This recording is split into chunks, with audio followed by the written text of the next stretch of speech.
श्रोते हो नमस्ते. आपल्या सर्वांना शुभ दिवस. श्रोते हो, प्रेम एक अशी भावना असते जी प्रत्येकाला हवी असते. एक असं नातं आहे जिथं विश्वास, आपुलकी आणि काळजी असते. पण खरंच प्रेम करणं जितकं सोपं आहे तितकंच ते निभावणं कठीण असतं. आजकाल प्रेम म्हणजे फक्त आकर्षण झालंय. एकमेकांसोबत वेळ घालवणं, फिरायला जाणं, भेटवस्तू देणं घेणं, स्टेटस ठेवणं, यालाच प्रेम समजलं जातं. पण श्रोते हो, या पलीकडे जाऊन एकमेकांच्या सुखदुःखात सहभागी होणं, अडचणीच्या वेळी साथ देणं, एकमेकांवर विश्वास ठेवणं, हे खरं प्रेम असतं. प्रेम म्हणजे त्याग असतो. एकमेकांसाठी काही गोष्टी सोडण्याची तयारी असणं, आपल्या जोडीदाराच्या स्वप्नांना पाठिंबा देणं, त्यांच्या आवडीनिवडीचा आदर करणं, त्यांच्यासाठी वेळ काढणं, हे खरं प्रेम असतं. श्रोते हो, प्रेम म्हणजे संयम. नात्यात अनेक चढ उतार येतात, कधी वाद होतात, कधी गैरसमज होतात. पण अशा वेळी शांत राहून एकमेकांशी बोलून समस्या सोडवणं, हे खरं प्रेम असतं.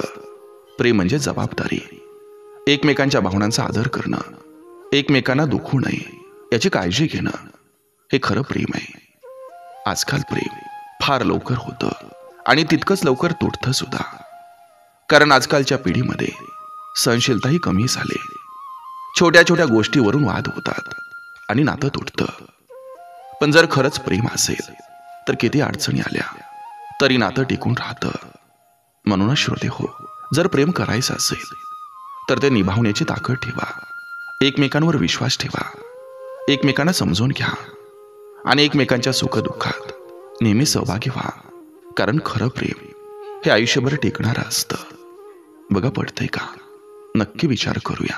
चला, आजही आपल्यासाठी सुंदर विचारांची ही शिदोरी, ही मालिका अशीच पुढे घेऊन आलोय. चला, करूया सुरुवात सुंदर विचारांना, सुंदर सुविचारांना.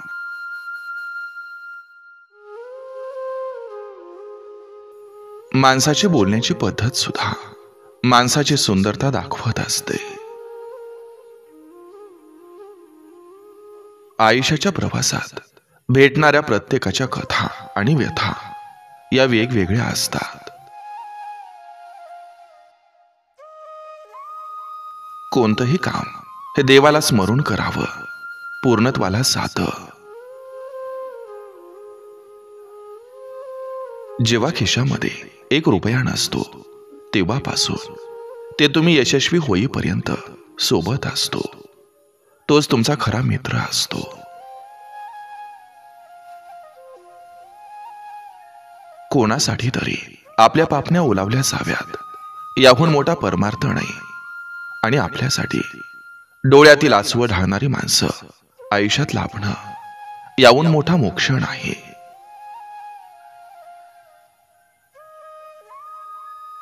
या जगात आई वडील नसणाऱ्याला स्वतःचा आनंद शोधणं कठीण जातं. सगळं असूनही काहीतरी कमी सतत जाणवतं. कारण ती कमी भरून काढायला डोक्यावर असणारा मायेचा हात नाही, हे दुःख सलत असतं.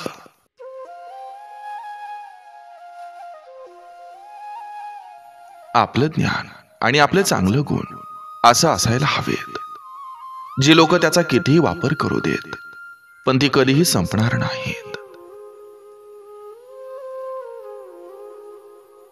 संपत्ती प्रामाणिकपणाची असेल तर देव सुद्धा त्याचं रक्षण करत असतो. अनुभवानं एक गोष्ट शिकवली, कोणी कोणाचं नसतं, सगळे स्वार्थासाठी जवळ येतात. सुख सगळ्यांचं बोलकं असतं, पण दुःख मात्र बऱ्याच जणांचं मुकं असतं. जीवनाचे काही क्षण स्वतःसाठी पण जगा, कारण इथं वंशमोर नसतो.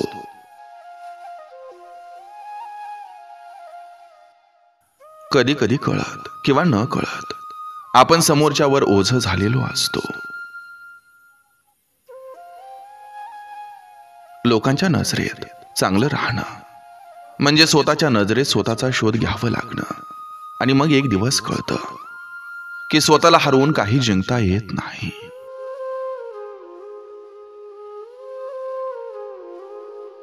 कर्माची वसुली सुरू झाल्यावर देवाकडे मागितलेला आशीर्वाद सुद्धा काही काम करत नाही. वाईट काळात गरज नसताना लोकांनी दाखवलेली खोटी सहानुभूती सगळ्यात जास्त वेदनादायक असते.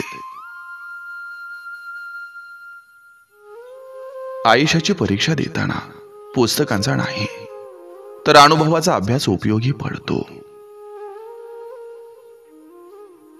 दुसऱ्याचा हक्क हिसकावून आपल्या पोरांसाठी सोन्याचं सिंहासन उभारणारे शेवटी त्याच पोरांच्या नालायकपणामुळे रस्त्यावर येतात.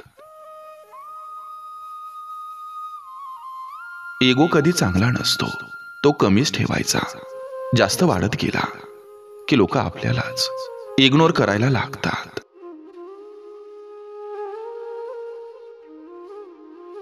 योग्य वेळी केलेली मदत, वाचवलेली इज्जत याचा विसर काहींना पडतो.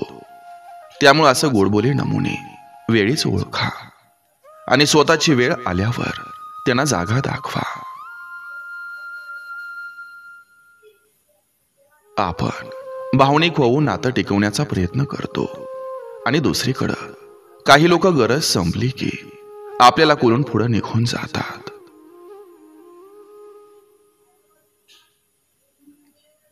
जगात अशी पण लोक भेटणार जे तुमचा साधेपणा पाहून तुमच्या डोक्यावर बसायचं बघतील. अशांना वेळेत जाग्यावर बसवता आलं पाहिजे, कारण आपली इज्जत आपल्याला सांभाळायची असते. रोज देवपूजा करून पाप धुतली जात नसतात. कर्माची फळं ही सडकीच असतात. वेळ आली की ती भोगावीच लागतात. त्याला देवही वाचवू शकत नाही.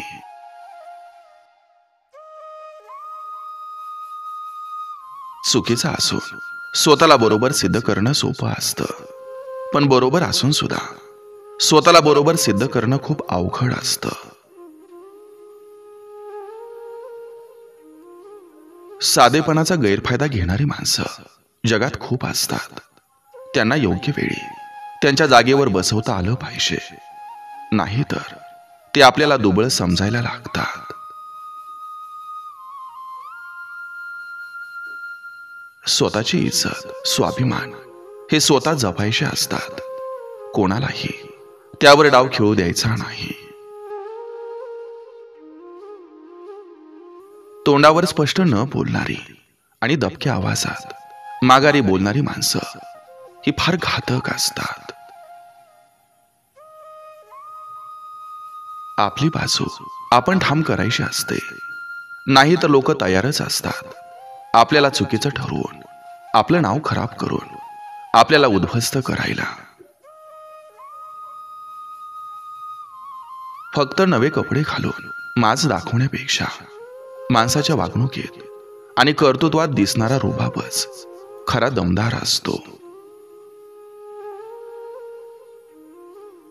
काही माणसं अवकाळी पावसासारखी असतात.